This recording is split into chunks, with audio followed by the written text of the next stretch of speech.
My name is Elena Ray Morrison, and I'm 22. If you walked into our house on a Sunday evening, you'd think you'd entered a shrine to my little brother. The scent of baked cheese and oregano hangs in the air. Mom's celebration lasagna. And Dad's voice carries like a trumpet, rattling off numbers I've learned by heart. Yards rushed, touchdowns, scouts who just happened to call. I can map every brag by where his hands land on the table. Left palm, junior year highlights. Right fist, senior season comeback. It's choreography, and I know the steps because I've been invisible in the chorus long enough to study them. Caleb laughs, the sound big and bright, and pretends to be embarrassed. He doesn't need to be asked to pass the bread because it's already in his hand. He doesn't need to reach for the center of the table because every dish gravitates toward him. When Mom sets down the pan, the steam fogs her glasses, and she smiles at him in a way I haven't seen directed at me since I was 12 and still winning spelling bees. I carve out a square of the corner piece as if the edge of a pan is where I belong. Present, technically, but not part of the main event. State called, Dad says, voice thick with victory. They're fast-tracking the scholarship meeting. NFL scouts want to sit in. Always do, Caleb grins. It lands like a motto. I drink water to swallow my irritation and remind myself that it's just dinner. It's not war, it only feels like one. The longer I sit in the room where praise is oxygen, the more I remember that I'm supposedly the one who forgot how to breathe. In our house, my resume reads like an indictment. Community college dropout, part-time gas station clerk, the daughter who didn't fulfill her potential. I don't argue anymore. It's exhausting to debate a story everyone already agreed to tell.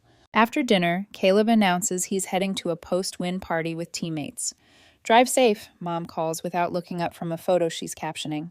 Dad tells him to represent the family, which in our language means smile, charm, and don't get caught. Caleb pockets his keys, throws me a wink like we share the same joke, and disappears into the cool night as if it's a stage door. I wash dishes alone. The house smells like Triumph and dish soap. My phone lights up with a text from Marcus. We've been seeing each other for a while. Slow and steady. No big declarations. You okay? He asks. Fine, I lie. He sends a photo of the dog he's fostering curled up in a too-small bed. I smile, shamefully grateful for a tiny, soft thing in a night that feels sharp. We trade a few jokes about the dog's name. He votes, Sir naps a lot. And I crawl into bed. Sleep is finally tugging when the phone slices the dark, 2:47 a.m., and Dad's voice detonates in my ear. There's been an accident, hospital, now. Every cell in my body sprints. I dress without thinking, shoes half on, keys in hand, out the door before my brain finishes forming the word Caleb. The streets are empty and glistening, traffic lights blinking between loneliness and threat. I drive too fast and too careful all at once, white-knuckled, whispering bargains to a God I've ignored since sophomore year. Let him live and I'll... What? I don't finish the sentence. It feels like tempting fate to make promises I don't understand.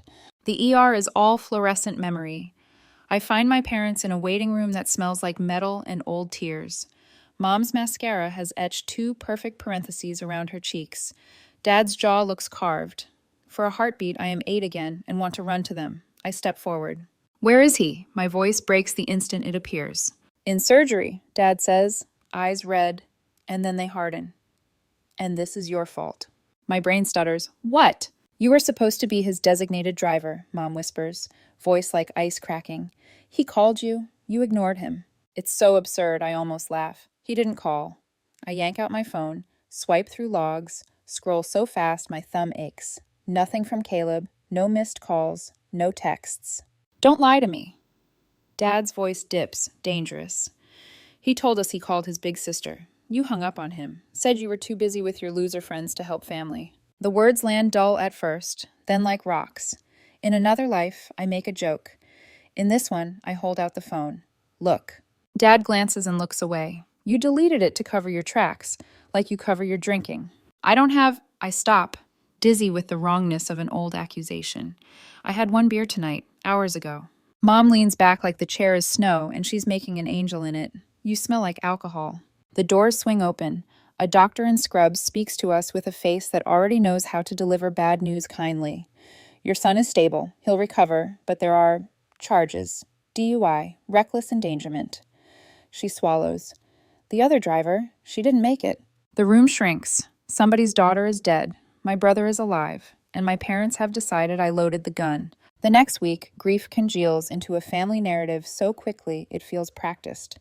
Caleb called his responsible sister. I abandoned him. He drove drunk because I wasn't there. The golden boy is a victim of my negligence. Our house becomes a stage where I'm cast as the villain who missed her cue. On the third day, Dad stuffs my clothes into garbage bags while I watch, in a calm that doesn't belong to me. Mom folds a sweater like it might bruise if mishandled, and won't meet my eyes. We can't look at you, Dad says. Every time I see your face, I think of that woman who died, because you couldn't be bothered to answer your phone. I want to scream, check the records.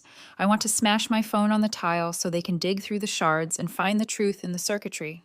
Instead, I pack a toothbrush and a photograph from when Caleb was 8 and missing 2 front teeth, clinging to me the day he learned to ride a bike. I put the photo back where I found it. It doesn't belong to this story anymore. I move into a friend's basement and pick up extra shifts until sleep becomes something other people do. The local paper calls Caleb a promising athlete whose life was derailed by tragedy. People bring casseroles. I meet Marcus at a diner after midnight, eyes burning and hands steady because they have to be. You don't have to carry this alone, he says softly. I'm not carrying it, I say. I'm dragging it. Then let me help drag. I nod because refusing help has never saved me, and because something inside me is too tired to keep insisting I deserve to be alone. 6 months later, an envelope with my name in bureaucratic font arrives like a quiet earthquake. Court summons. The prosecution wants me to testify about Caleb's drinking and the night of the crash. My stomach twists, not with doubt, but with the understanding that truth is a blade, and I am the one who has to pick it up. My parents assume that paper means I'm going to sit beside Caleb and smile for the cameras, a prop in a redemption arc. I don't correct them. I meet with the prosecutor on Wednesdays, bringing what I have. Videos of Caleb slurring about never getting caught, texts where he bragged about going 80 in a 35, screenshots of me begging him to stop. The prosecutor's voice is professional and warm, and she doesn't look surprised when I say my family thinks I'm coming to save him. You're saving someone, she says. Maybe not the person they want. On the morning of the trial, I park beneath a sky the color of a fresh bruise and watch my parents and Caleb climb the courthouse steps. His suit fits. His lawyer smiles like this is a misunderstanding gravity will correct if we all wait politely. They don't see me yet. Inside, I take a seat in the witness section. When my mother finally looks up and recognizes me, she almost waves. Dad nods, relief softening his mouth. Caleb smirks like I'm a certainty he can spend.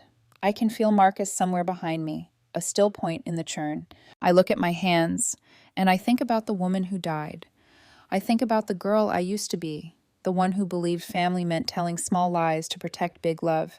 I think about night drives and empty streets and the way truth tastes like metal before it turns to oxygen. I lift my chin. The story they wrote for me is over. The one I write for myself begins here. The courthouse hums like a hive. It smells like old paper and colder decisions, the kind that outlast holidays and family photos. I sit straight-backed in the witness section, palms flat on my skirt, trying to look like a person who sleeps and eats and isn't made entirely of adrenaline. Marcus is 2 rows behind me, quiet, steady, present. I don't turn around, but I can feel the way his focus pulls heat to my shoulders, keeps me from shivering. When my parents spot me across the aisle, Mom's face opens into a relieved smile. She lifts a hesitant hand, the way you wave to a lifeguard before the ocean calms. Dad gives a tight nod, and I can read the calculation behind it. Good. The optics are intact. The responsible daughter came to support the family. Caleb glances over his shoulder and winks like we share a secret. He looks trim, contrite, expensive. Everything a jury is supposed to find forgivable. The victim's family sits in the front row. A man with tired eyes and a little girl who kicks her patent leather shoes against the bench until her father stills them with a light touch. He whispers something to her. She tilts her head, listening, and folds her hands like she's learned by practice how to be small in rooms that should have been kinder. Their presence rearranges the air. The judge enters. We rise. Caleb's attorney sketches a portrait like a Norman Rockwell painting set to soft strings. Caleb, the homegrown hero. Caleb, the leader. Caleb, the boy with a future that should not be forfeited to a single mistake, compounded by grief and family misunderstanding. He is careful with his words. There's no direct mention of me, only a cloudy suggestion that somewhere in the timeline, someone failed to answer a call. The prosecutor stands, speaks without ornament. She doesn't perform sorrow. She lets the facts do it for her. The state will show a pattern, she says, and a choice repeated until it ended another woman's life. She glances my way, not to cue me, but to acknowledge the ground shifting beneath my feet. We begin. Witnesses establish the basics: the route, the hour, the speed, the blood alcohol level. A paramedic says impact, like a prayer he's had to unlearn. A traffic analyst traces a jagged path on a screen, and the room grows very quiet when the red line crosses the white. Then the prosecutor says, the state calls Elena Ray Morrison, and my name travels like a stone thrown into water, rings, ripples, then the quiet before the wave returns. I walk to the stand. The oath tastes like copper. I sit, grip the edge of the seat, unclench. Please state your relationship to the defendant. I'm his older sister. The word older hangs there, an anchor to a hierarchy that has never once protected me. Were you with the defendant on the night of the accident? No. I hold the word like a steady beam. The defense relaxes in a subtle exhale. The script they prefer says I wasn't present, therefore I can't possibly know enough to be dangerous. Did the defendant contact you that night requesting a ride? Caleb's eyes find mine. His mouth is a thin line, the kind he makes when he thinks he can bend reality if he holds still enough. No, I say, and silence falls in sheets. He did not call me. There are no missed calls, no texts. The prosecutor nods. Has the defendant ever asked you to be his designated driver? Never, not once. I make myself breathe. Over 4 years of parties, he never asked. Dad shakes his head, mouthing a word I don't read because I don't need to.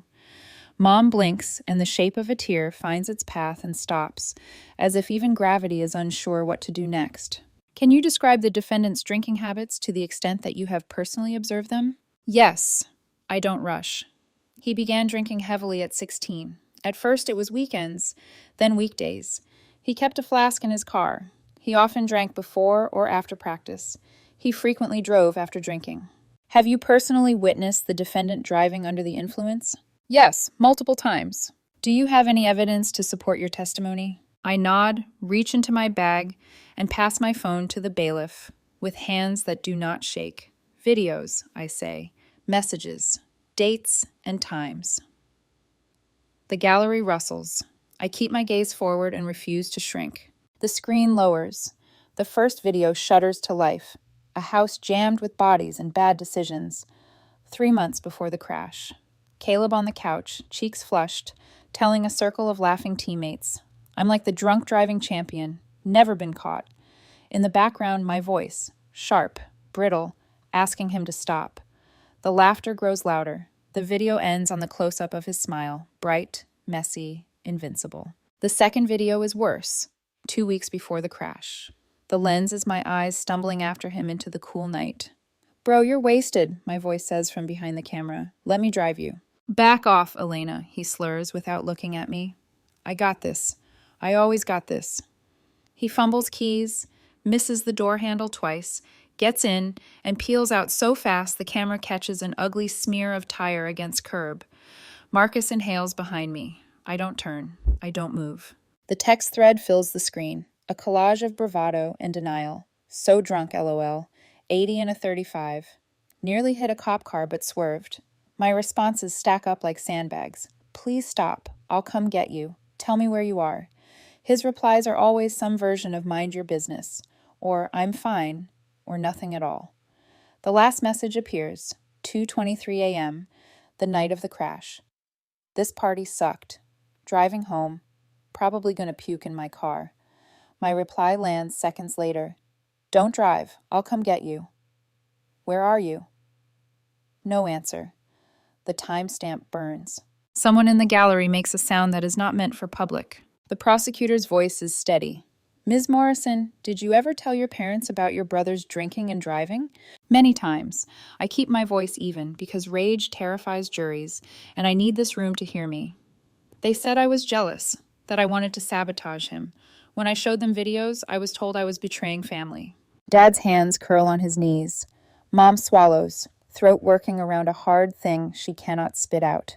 We will enter the phone records shortly, the prosecutor says. But first, Ms. Morrison, did the defendant contact you after the accident regarding your testimony? A hush deepens, even the air listens. Yes, I grip the wood. He came to my friend's basement 3 days after I was told to leave our home.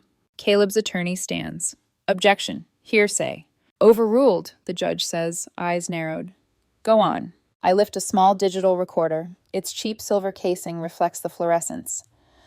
I'd been recording our interactions for months, I say softly, because I knew this moment might come. The audio crackles to life. Caleb's voice, pitched too fast. Elena, please, just say I called you. Say you didn't hear your phone. I'll give you 10,000. Dad will get you your job back. Just help me. My voice, controlled because I practiced. I'm not lying in court. Someone died, Caleb. His reply drops into a lower register I know too well. If you don't help me, I'll tell everyone you were driving. We switched at the hospital. Who do you think they'll believe? The dropout with problems or the honor roll student with a scholarship? The recording ends. For a second, the courtroom is a museum of statues. Then sound returns at once. Murmurs. A chair leg scraping. A half-formed objection, swallowed by the defense, because there's nothing to object to when a thing is that naked. I don't look at my parents. I keep my eyes on the rail, counting the whorls in the wood until I can speak again. The prosecutor lets the silence work. Then, Your Honor, the state moves to admit the defendant's phone records from the night of the crash. The documents appear, clean and merciless, a series of calls to teammates, a quick call to a pizza place, a short call to a dealer at 1:45 a.m., and at 2:31 a.m., a 12-second call to his girlfriend. Voicemail. No call to me, not at any point. Mom's hands fly to her mouth. Dad stares at the numbers like he's trying to will them to lose their meaning.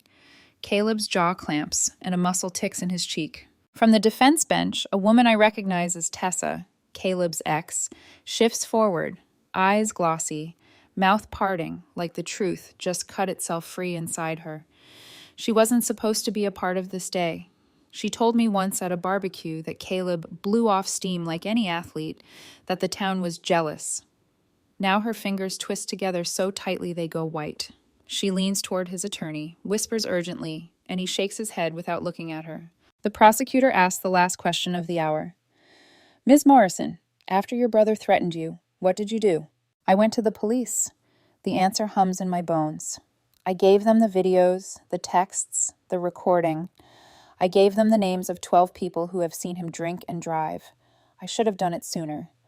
I pause, taste the truth I don't want but won't abandon. If I had, a woman might still be alive. From the front row, the victim's husband stands half out of his seat before catching himself. He doesn't speak.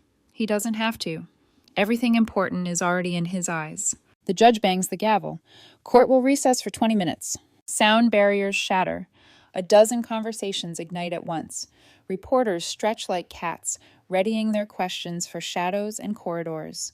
The bailiff steps toward me, protective in the way you become when you've watched too many rooms implode around someone telling the truth. Mom appears at the aisle, but I don't meet her there. I walk past, straight as a blade, into the hallway where the air is cooler and the walls don't know my name. I stop by a window. Outside, the sky has lightened from bruise to dull morning. Marcus arrives without hurry. He doesn't touch me. He stands at my side and lets the breaths align. After a long moment, he says, "You were brave." I was late, I say. Maybe, he answers, but you're here now. Across the corridor, Tessa slips out of the defense cluster and approaches, eyes red. Elena, she whispers, throat tight. She swallows. I need to tell the truth. Her gaze flicks past me toward the courtroom doors. I should have done it a year ago. I let out a breath I didn't know I'd trapped. Then do it now. The bailiff calls us back to order. The hallway exhales us into the room that waits to measure what a life is worth and what a lie costs. I adjust my jacket and step toward the door. When court resumes, the air feels heavier, as if the building itself has heard too much truth and is bracing for more. I take my seat again, hands folded, expression calm, though my pulse beats wild in my throat. Across the aisle, my parents sit frozen in the same posture as before. Dad staring straight ahead, Mom clutching a tissue already shredded between her fingers. The prosecutor stands and clears her throat. The state calls Tessa Lang to the stand. A stir ripples through the gallery. Caleb doesn't turn, but his shoulders stiffen. Tessa, his ex-girlfriend, walks slowly to the front. Her black dress looks too formal for mourning. She sits, takes the oath, and keeps her eyes on the floor. Ms. Lang, the prosecutor begins gently, how long did you know the defendant? Since high school, Tessa whispers. We dated on and off for 5 years. During that time, did you observe the defendant consuming alcohol regularly? A pause. Yes, a lot. He said it helped him relax before games. Everyone thought it was normal. Did you ever try to stop him from driving while intoxicated? Tessa's hands twist in her lap. Once, at a team party, I took his keys, told him I'd drive. He laughed and said I was acting like his mom. When I refused to give them back, he told me he'd leave me stranded there if I didn't. Her voice cracks. So I gave them back. He drove off. The next day he brought me coffee like nothing happened. Across the aisle, Caleb's attorney rises. Objection, relevance. Overruled, the judge says. Proceed. Tessa looks directly at me for the first time. Elena tried harder than anyone. She begged me to talk to him, to tell his parents. I didn't want to cause drama. Her voice trembles. I should have. For a long moment, nobody moves. Then the prosecutor nods. Thank you, Ms. Lang. Tessa steps down and hurries past the rows of reporters. As she exits, Caleb finally looks at her, a glance sharp with betrayal and regret. The prosecutor stands again. Your Honor, the state calls Dr. Penfield, a toxicology expert. Charts fill the projector screen. Blood alcohol levels, reaction times, impact velocities. The numbers are cold, mathematical, merciless. The jury listens, lips pressed tight. When the defense takes its turn, they do what they must. Paint Caleb as a young man overwhelmed by pressure, struggling with untreated addiction. His attorney's voice softens like velvet. He needs help, not prison. But then the prosecutor rises for cross-examination. Mr. Morrison, she begins, you testified that you were struggling with alcohol addiction. When did that begin? He hesitates. Senior year of high school, I guess. In those years, how many times did you seek treatment? I didn't think I needed it. Did you ever attend Alcoholics Anonymous meetings? No. Therapy sessions? No. So you were aware of your behavior, aware of its risks, but chose not to seek help, correct? His eyes dart toward our parents. I didn't want to worry them. The prosecutor's tone hardens. But you were fine worrying them when you called from jail after killing someone while driving drunk? The defense objects, but the damage lands before the gavel can strike. The prosecutor steps closer. Mr. Morrison, did you call your sister for help that night? He looks cornered, desperate. No. Did you lie to your parents afterward, claiming you had called her? His mouth works soundlessly. Yes. Did you allow them to blame her, to throw her out of their home because of that lie? A long silence. Yes. Did you attempt to bribe your sister to lie under oath? His shoulders sag. Yes. Did you threaten to frame her for your crime if she refused? Caleb's voice falls to a whisper. Yes. The prosecutor paces slowly. And yet, you want this jury to believe you are simply a good man who made a single mistake? Caleb's composure crumbles. His voice breaks. I was scared. I didn't mean... No further questions. When she returns to her seat, the only sound is the bailiff's pen scratching notes. The jury looks stricken, the illusion gone. Dad leans forward, elbows on his knees, whispering something to Mom that makes her flinch. The next day, the courtroom fills again for closing arguments. Caleb's lawyer speaks first, pleading for mercy. He is remorseful. He is young. His life shouldn't end here. Then the prosecutor steps forward, voice steady and cold. The victim's life did end here. Margaret Chen will never go home to her children. Caleb Morrison drove drunk dozens of times. He lied, he threatened, he shifted blame. Actions have consequences. Choices have victims. The jury deliberates for 3 hours. When they return, I count each heartbeat like a clock. The foreman stands, hands trembling slightly. We, the jury, find the defendant guilty on all counts. Mom gasps. Dad closes his eyes. Caleb exhales sharply, like the air left his body for good. As the judge reads the verdict aloud, my throat tightens. I should feel relief, but it tastes like ashes. The truth is a victory that still hurts to hold. Outside, reporters crowd the steps, shouting my name. I ignore them, push through until the noise fades behind the heavy doors. Mom catches up to me, tears streaking down her face. Elena, please, we didn't know. I turn to her, voice low. You didn't want to know. Dad joins her, guilt carving deep lines across his face. We made a mistake. We thought we were protecting him. You protected his lies, I whisper, and you buried the truth with them. They say nothing more. We stand there, three ghosts orbiting a grave no one can see. That night, I dream of the woman who died, Margaret Chen, standing at the edge of a quiet road. She doesn't speak. She just looks at me, as if asking whether this pain will mean something. I wake before I can answer. The sentencing is scheduled for the following month. I know I'll have to stand again, speak again, and decide what justice really sounds like. For now, I sit in the parking lot under the flat gray sky, Marcus's hand over mine. You did what you had to, he says softly. I did what I should have done years ago, I answer. The difference between guilt and peace, I'm learning, is time, and what you do with it. The courthouse feels colder today, though it's the same building, the same hallways echoing with the same heels and murmurs. Only the story has changed. Caleb sits at the defense table in a plain gray suit. The arrogance that used to armor him has vanished. He looks smaller now, like a boy who got lost in the costume of his own myth. The sentencing hearing begins. The victim's husband reads first. His voice trembles, but his words are sharp as glass.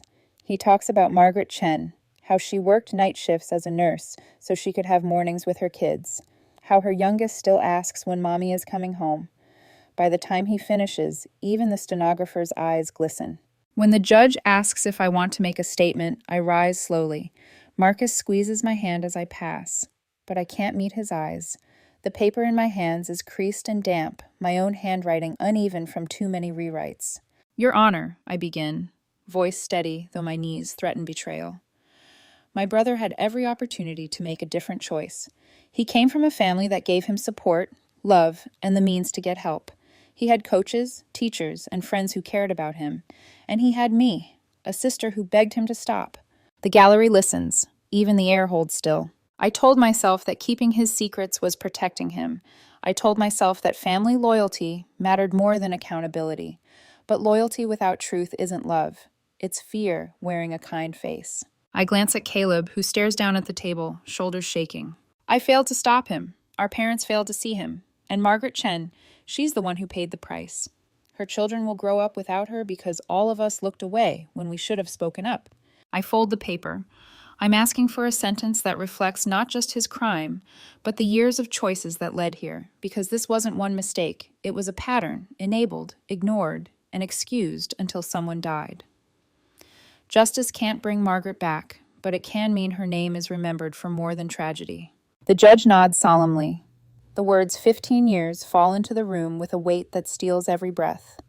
10 before parole, 5 more for witness intimidation. Behind me, Mom muffles a sob. Dad doesn't move. When it's over, the crowd empties out like tidewater leaving a wrecked shore. I stay seated until the benches are nearly bare. In the hallway, my parents wait. They look drained, as though the verdict has hollowed them out. Elena, please, Mom whispers. We need to talk. I stop but don't turn fully toward her. We know we can't undo what we did, Dad says hoarsely, but we want to try to make it right. Right? I echo. How do you make right throwing out your daughter to protect your son? How do you make right ignoring every sign until someone else's family paid the price? Mom trembles. We were blind. No, I say quietly. You chose not to see. Dad's face cracks. You have every reason to hate us, but we're asking, please, give us a chance to show we've changed. Change isn't a speech, Dad, I say. It's a lifetime. They both nod, and for the first time I see something fragile but real in their faces. Humility. Maybe even understanding. Then where do we start? Mom asks. Not with me, I say. Start with Margaret Chen. Volunteer. Speak out. Do something that makes her name mean more than your guilt. We will, Dad says quickly. We've already reached out to a local nonprofit against drunk driving. That's a start, I tell him, but don't do it to feel better. Do it because someone deserves the truth you ignored. They promise they will. I don't know if I believe them, but I walk away anyway. The months that follow move strangely. Slow days, sharp nights. The media storm fades, but grief doesn't. I throw myself into work, counseling teens caught in the same loops of silence I once lived in. Every time a kid confides, my dad drinks but no one says anything. Something inside me aches and mends at once. Then, almost a year later, I receive a letter from Mom. Her handwriting is shaky, the ink smudged. Your father and I joined a program called Families for Accountability. We speak at schools about enabling behavior. We're funding a trauma center at St. Anne's, the hospital where Margaret worked. It'll be named in her honor. We know we can't ask for forgiveness yet, but we're trying to make sure her death changes more than just our lives.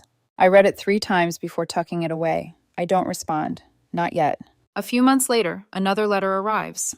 This one in blocky handwriting I know instantly. Caleb. Elena, I don't expect forgiveness. I don't deserve it. But I wanted you to know I've been sober for 3 years. I lead AA meetings in here. I finished my GED and started college classes. I write letters to Margaret's family that I never send because they're not for them. They're for me. Reminders of the life I took and the lies I told. You tried to save me. I destroyed you instead. I'm sorry, even if sorry will never be enough. I read it once and set it aside, then I pick it up again, and again. For the first time in years, I let myself cry. Not out of anger, but release, the kind that finally leaves space for breath. Months roll into another year. My parents' nonprofit grows. They start hosting workshops for families struggling with addiction. They no longer say family tragedy when they talk about what happened. They say, our failure. I begin to believe they mean it. One afternoon, Marcus finds me sitting on the porch, the letters spread across my lap. You thinking about writing back? He asks.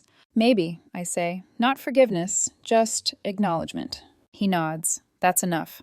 Forgiveness isn't the finish line. Sometimes it's just the first mile. I smile faintly. You sound like a counselor. Maybe I'm learning from one, he says. That night, I light a candle beside Margaret's photo I found online, the one where she's laughing, holding her kids. The flame wavers, steady but soft, and I whisper, I hope what we're doing now counts for something. It's not redemption, not yet, but it's movement. 3 years later, the world feels different, not healed, just quieter. The noise of the trial has faded into memory, replaced by the small sounds of real life, pages turning, footsteps in my counseling office, the hum of a coffee machine in the morning. I live in Portland now, working as a youth counselor for at-risk teens. It's the kind of job that breaks your heart and repairs it in the same breath. I keep one picture on my desk, a printed photo of Margaret Chen I clipped from a newspaper article. It reminds me why I tell these kids the truth even when it hurts, why I don't let silence settle. The first letter came from Mom. It arrived on a Thursday, tucked in with the usual stack of bills and flyers. Her handwriting was still shaky, but steadier than before. Your father and I have spent the last 2 years volunteering at the free clinic where Margaret used to work. We read to the children in the pediatric ward, drive patients to their appointments, and help with intake paperwork. We've learned that atonement isn't something you say. It's something you do every day, even when no one is watching. We know we can't bring Margaret back, and we can't erase what we did to you, but we've promised each other that our lives will never again be built on denial. We hope one day you might believe we mean that. I placed the letter back into its envelope and didn't respond. I wasn't ready. 6 months later, another letter came, this one in familiar, blocky handwriting. Caleb. Elena, I still don't expect forgiveness, but I wanted you to know I've finished my associate's degree here. I'm leading recovery meetings for other inmates. I've been sober 4 years now. Every week, I write letters to Margaret's husband and kids that I never send. It's the only way I know to measure honesty, by admitting what I can't fix. I've stopped asking why you didn't save me. The truth is you tried. I just didn't want saving. I was addicted to being invincible. Now I'm learning what it means to be human again. His words stay with me for days. For the first time, I feel something close to peace instead of resentment. A few months after that, the victim's husband, Mr. Chen, calls my office. His voice is calm, grounded. Your parents reached out through the program, he tells me. They asked if there's anything they could do to honor Margaret's memory. I told them about the literacy fund she supported and the free clinic she loved. They've been there every weekend for 2 years now. No press, no speeches, just showing up. I close my eyes, a lump rising in my throat. She'd like that, I say quietly. She would, he agrees. And she'd tell you this. Atonement doesn't erase the past, but it can keep it from repeating.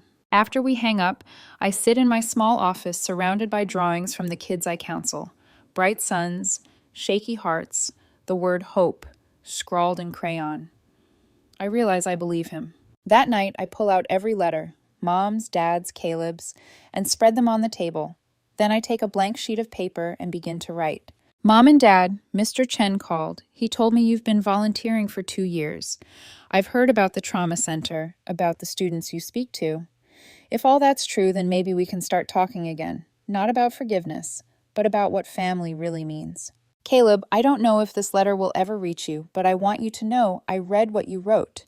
You were right. I did try to save you, but I think maybe the person I needed to save was myself. I'm glad you're finally trying too. I seal both letters and walk them to the mailbox at the end of my street. The air smells like rain and something clean, like a world that might be willing to start over. As I drop the envelopes inside, my phone buzzes, a text from one of my teen clients. He crashed the car again. Mom wants me to lie to the police and say I was driving. What do I do? For a second, I can't breathe. The words are too familiar. Then I type back. You tell the truth, even when it's hard, especially when it's hard. Meet me at my office in an hour. We'll figure this out together. I hit send, watch the message deliver, and stand for a moment under the streetlight. Some cycles break quietly, not with fireworks, but with one person refusing to keep repeating the same mistake. I look up at the night sky, thinking of Margaret Chen, of the lives that folded into hers, of the people learning, slowly, painfully, that accountability and love aren't opposites. For the first time in years, I feel something like grace. I walk back toward the light of my office, ready to help someone else choose truth. Because sometimes the bravest thing you can do for your family is stop protecting their lies and start protecting what's right.